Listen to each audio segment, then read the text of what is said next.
Okay, so the value I want to present this week is don't make me think. I actually had a bit of a struggle with myself about whether it would be this one or it's not communicated when it's said, it's communicated when it's understood, because my presentation actually speaks to both, but they're quite similar. So what I wanted to talk about today regarding this value is the main idea that comes to me is right. So don't make me think. So we try to communicate things in an intuitive manner.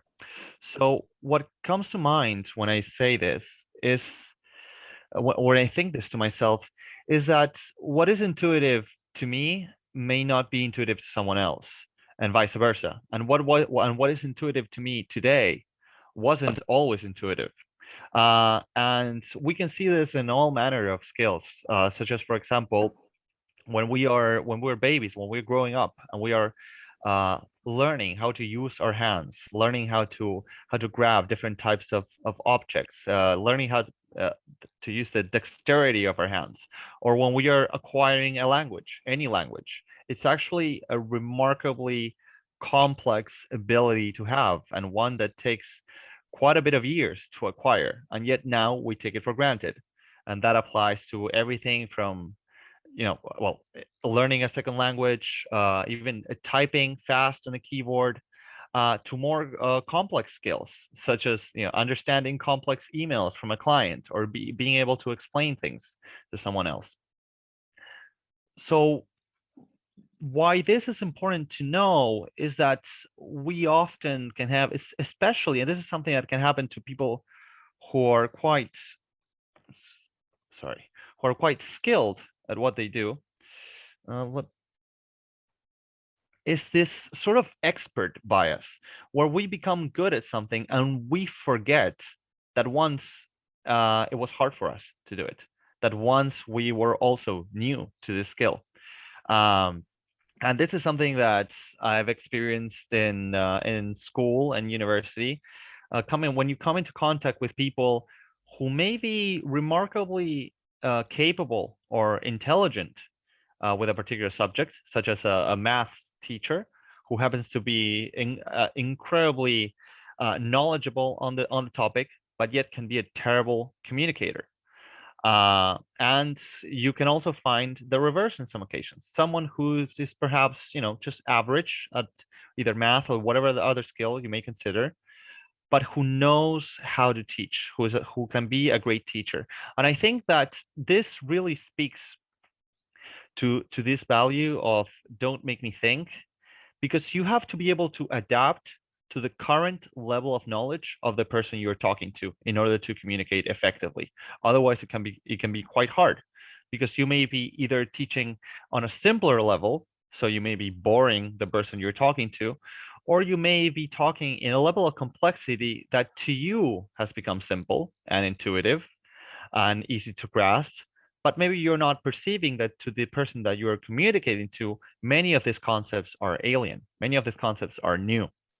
So a good communicator understands that there's a process of learning everyone must go through. He can be humble enough to understand that his students do not see the concepts he teaches in the same way he sees them. He teaches the lesson based on the current level of understanding of his students. So once we arrive at this realization, we arrive at an obvious conclusion. We must never assume what the other person knows. Again, what is obvious to me, what is intuitive to me is subjective. What is intuitive to me may not be intuitive to the other person. And this leads us to the conclusion that what is so important and key in communication is to actively seek for feedback, both verbal and non-verbal, is to actively pay attention to the person that we have in front of us.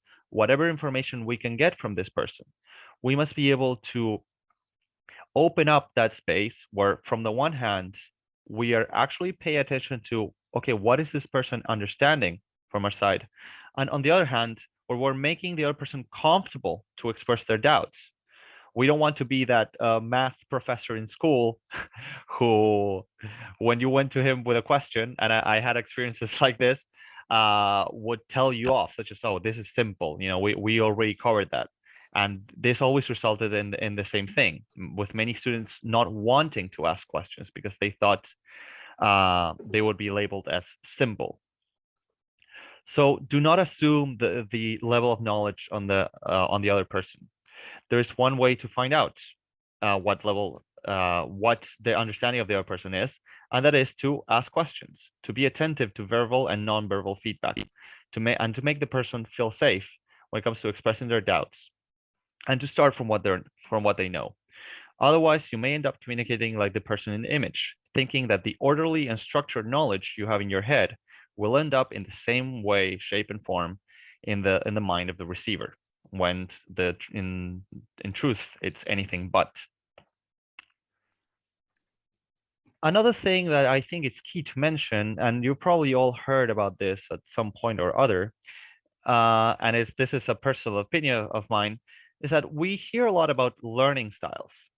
However, I think that even though in some cases this might be true, largely it's an error, it's a misconception. It's hard. I don't think about it in terms of learning styles. I think about it in terms of what concept or what kind of information I am trying to give to the other person. So, for example, if I'm trying to learn judo or football or any other sport, I'm hardly going to learn it by listening to a podcast. Uh, it would be crazy if someone told me, "Oh no, I'm actually an auditory learner." So I want to learn how to play like Messi by listening to listening to how he plays. You'll hardly learn math by reading a book on it. The best way to learn it is to do exercises and to solve equations. So more than learning types, there are content types. We must put special attention to the type of content we are trying to share. An email is hardly the best way to explain something with lots of visual elements, such as how to use our software. So whenever I'm trying to communicate, yes, I must pay attention to the to the type of person I'm talking to and to how they may learn better. But I must also place a lot of focus on what type of content I'm trying to share, and think about what's the most effective way of sharing this content. Again, don't make me think. If I'm trying to explain how to use our software through email, I'm probably going to write a really long email, and even if I'm a really good writer, it's still going to be confusing. Instead of that really long email, I can film a short 3-5 minute video and probably explain it far better than I ever could through writing.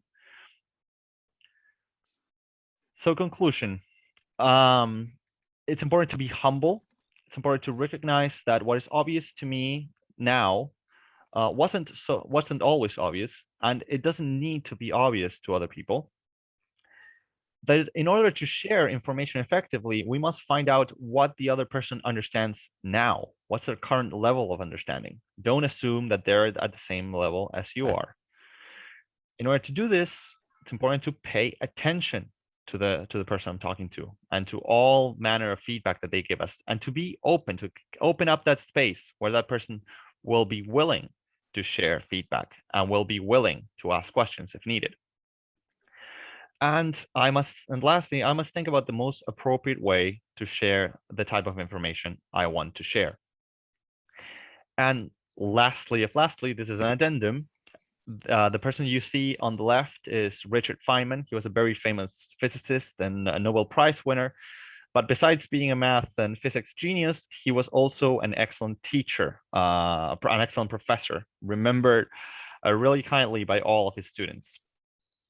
And I'm going to share a brief video of him now. But to sum up what I said in this talk and what we're going to see in this video, there are no obvious answers. There are no stupid questions. Every question is valid.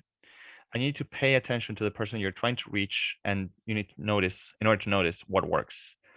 Thank you very much. I hope you enjoyed that presentation.